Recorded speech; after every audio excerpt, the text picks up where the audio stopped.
Jai Hind everyone. My name is Sambavi Sharma and I stand before you with my topic Big Data. In today's digital era, data is the new oil and analytics is the engine that is needed to extract power from it. So, how we define big data? Big data is a very generalized term if we see. For me and you, it can differ in person. Like for example, if I have a pen drive with a capacity of 100 GB, then for me 100 GB data will not be a big data. But if a pen drive's capacity is 64 GB, then 100 GB will be can be considered big data for you.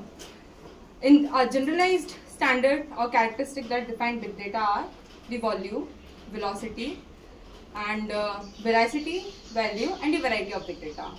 Explaining each term, the volume defines the size of the big data. That is, it is generally mass produced in TBs and even petabytes. And velocity defines the rate at which the big data is produced. Generally, it is in real time, like the video streaming or the YouTube videos or the social media posts that we post on our day-to-day life. And the veracity, that is the trustworthiness of that data or the quality of that data, that whether it's some sensitive information on the internet or whether it's like the normal information. And the value basically defines that what are the insights that we can extract from that big data for the further use. Like when we are putting that data into our AI ML models, are those insights that we extracted, are they useful enough or not?